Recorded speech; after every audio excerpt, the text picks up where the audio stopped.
자, 그러면 이제 책으로 넘어가서 책을 한번 볼까요? 책 보면 우리가 이제 도메인별로 분류하기는 했어요. 그죠? 여기 보면 도메인이라는 거는 기본적으로 뭐예요?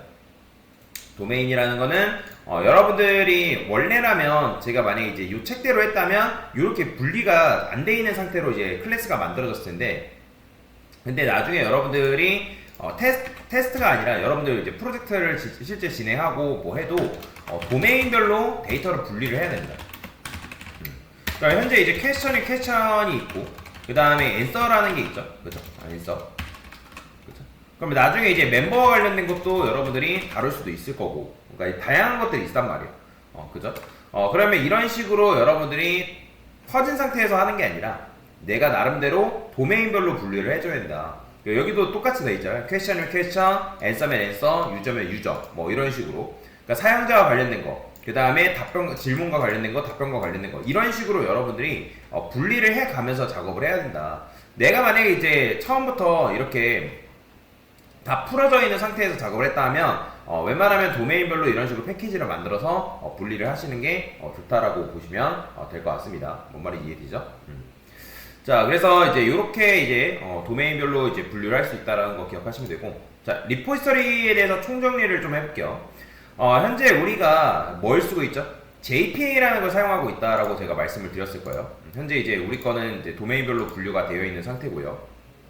자, 앤서 리포지터리가 있고, 그 다음에 퀘스천 리포지터리가 있다. 자, 제가 여러분들한테 과제로 이제 이 리포지터리, 엔티티하고 리포지터리의 관계에 대해서 설명을 해라, 제출해라 라고 했잖아요. 그죠? 제출 안 하신 분들이 계시더라고요. 제출 안 하신 분들은 오늘까지 제출하시면 되고요. 자, 그래서 엔티티와 리포지터리, 그러면 리포지터리를 도대체 왜 쓰냐? 우리가 현재 이제 MVC 구조라는 걸 도입을 하고 있는 건데, MVC 구조, 그죠? 그럼 MVC라는 거는 이제 모델, 아직 모델을 쓰고는 있지는 않습니다. 그 다음에 뷰, 컨트롤러라고 보시면 돼요. 근데 이제 모델에는 기본적으로 서비스라는 게 있고, 모델을 쓰고 있긴 해요. 아예 뭐 100% 쓰고 있는 건 아닌데, 그 다음에 이제 리포지터리라는 게 있습니다. 리포지터리. 그러면 여러분들 이제 리포지터리라는 거는 뭐예요? 그러니까 얘는 DB하고 소통하는 창구예요. 쉽게 말하면. DB하고 전용. 데이터베이스하고는 얘만 소통이 가능하다라고 여러분들 이해를 하시면 되거든요. 그러면 이제 스프링 데이터 JPA라는 녀석이 우리가 이제 소통을 할 때 얘네들이 쿼리를 만들어준다라고 말씀드렸잖아요. 그죠? 그러니까 특정 쿼리를 만들어서 그 데이터베이스에다가 우리가 그 쿼리를 넘기면 그 쿼리에 대한 결과를 이제 받아와서 우리가 이제 컨트롤러 단에서 보고 그걸 이제 뷰에다가 전달해주는 그런 이제 그런 순서로 우리가 작업을 하고 있는 건데, 리포지터리는 내부적으로 얘네들이 가지고 있는 여러 메서드가 있다라고 보시면 돼요. 근데 그런 메서드도 사실 얘네들이 가지고 있는 건 아니고 이 JPA 리포지터리라는 녀석들이 가지고 있는 거예요. 보이시나? find all, 뭐 get by, 뭐 이런 식으로 저희 가지고 있단 말이에요. 그러니까 이렇게 가지고 있기 때문에 우리가 이런 메서드를 사용할 수 있는 거고, 얘도 여러분들 컨트롤 누른 상태에 딱 들어가 보면 이런 식으로 CRUD 리포지터리라는 게 따로 있어요. 보이시나요? CRUD 리포지터리. 기본적으로 CRUD 리포지터리라는 게 내장되어 있다라고 보시면 돼요.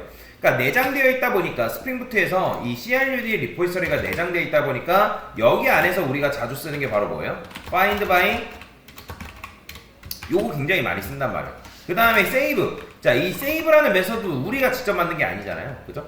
save도 만든 건 아니지만 얘가 가지고 있기 때문에 그래요. 뭐 그 다음에 find all.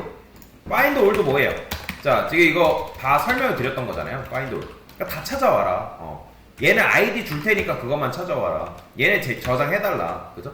그러니까 딜리트도 있고 카운트도 있고 여러 가지 이제 이런 메서드들이 있고, 그 다음에 내가 좀 더 디테일하게 하겠다면 JPA 리포지터리라는 걸 사용할 수밖에 없다라고 보시면 되고, 그 다음에 이제 JPA 리포지터리도 뭐 이런 식으로 상속을 받고 있어요. 리스트, 뭐 CRUD 이런 것들을 기본적으로 상속을 받고 있다라고 보시면 될 것 같습니다. 자, 여튼 이제 이런 것 때문에 우리가 이제 사용할 수 있는데, 근데 이제 그러면 여러분들이 내장되어 있는 거 말고 우리가 직접 이런 식으로 만들어서 쓰고 있는 것들 있잖아요. 그쵸? 뭐 딜리트 올이라든지 뭐 딜리트 올 말고 딜리트 올은 있는 거고, 클리어 오토 인크리먼트, 그러니까 얘네 같은 경우는 없기 때문에 우리가 이런 식으로 만들어 주는 거고, 그리고 find by라고 시작되는 것들은 내부적으로 이 스프링부트 JPA가 find by라고 붙여진 거는 요거에 의해서 이거 찾아달라는 의미구나. 찾아달라는 의미구나 해가지고 인식을 해서 데이터를 찾아온다라는 거예요. 이거는 뭐 어떤 원리가 아니라 그냥 스프링부트가 정해놓은 룰입니다. 규칙이에요. 그리고 JPA를 사용할 때 그 JPA에 대한 룰이기 때문에 그 룰과 규칙을 여러분들이 따를 수밖에 없다라고 보시면 되거든요. 그러면 여러분들이 이렇게 붙여야 되는 걸 내가 잘 모르겠다라고 하시면 요즘에 이제 챗GPT를 찾아봐도 되고 아니면 이제 벨덩이라는 스프링부트 사이트가 있어요. 이제 벨덩 이런 사이트가 있습니다. 그러면 여기다가 여러분들이 find by라고만 검색을 해도 find by만 딱 검색해도 이 find by에 대한 관련된 것들이 엄청나게 많이 나온다는 거예요. 자 보시면 how to use find by 어떻게 쓰냐 이 컬럼 JPA를 어떻게 쓰냐 그러면 이제 하는 방법에 대해서 얘가 이제 얘기를 해주고 그 다음에 너가 뭘 썼을 때 어떤 식으로 데이터를 조회할 수 있다. 자 find by 이메일 쓰니까 이메일 조회할 수 있다. 이런 식의 쿼리가 내부적으로 날아간다. 그걸 우리한테 알려준다는 거죠. 그죠? 그러면 find by user and email 뭐 이런 이제 유저 네임과 이메일을 동시에 가져오는 건 어떻게 쓰냐? find by만 쓰면 내부적으로 이런 쿼리가 날아간다. 그러니까 이런 식으로 여러분들이 뭐 한다? 학습해 나갈 수가 있다라는 거예요. 이해가 되시죠? 자 내가 여러 가지를 찾아야 된다면 뭐 이런 식으로 그러니까 이렇게 하면 뭐 5월드 인도 쓸 수 있고 5월도 쓸 수 있고 이런 것들을 쓸 수 있다. 그러면 이런 것들을 여러분 참고해 가지고 조합을 해 나가면 된다라고 보시면 됩니다. 자 그래서 리포지터리라는 건 결국에는 우리가 컨트롤러가 데이터베이스랑 소통하면 절대로 안 됩니다.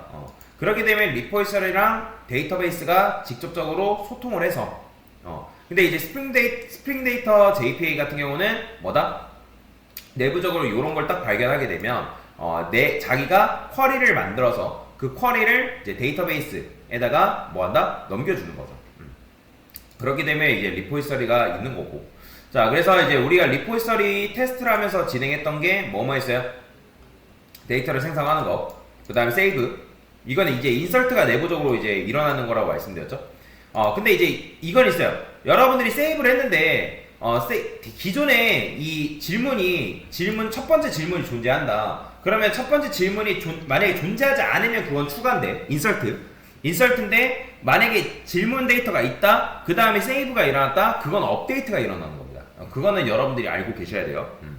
자 그래서 이런 식으로 세이브를 했고 그 다음에 이제 여기서 이제 인설트 테스트를 진행을 했고요. 그 다음에 데이터 가져오는 거 find all 요거 했죠. 그죠? 전부 가져와라. 근데 이제 전부 다 가져올 때는 리스트로 해가지고 데이터를 가져온 거죠. 그죠?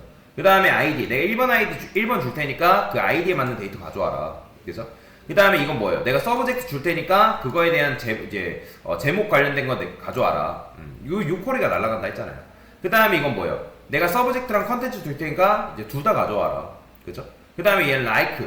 얘는 이제 요 SBB라는 게 포함되어 있는 그 SBB로 그러니까 SBB를 시작하는 녀석을 가져와라. 그죠? 그렇게 되면 이런 걸 가져온 거잖아요. 그 다음에 내부적으로 이런 쿼리가 날아가고. 그 다음에 얘는 이제 여기 보면 업데이트 돼 있죠? 그러니까 얘도 1번을 일단 가져오는데, 이거는 이제 where ID. 가져온 다음에 여기서 뭐 한 거예요? qset subject 하다가 save가 일어났죠? 그죠? 그러니까 save는 뭐예요? 얘네 질문은 이미 존재하고 있는 질문이잖아요. 그죠?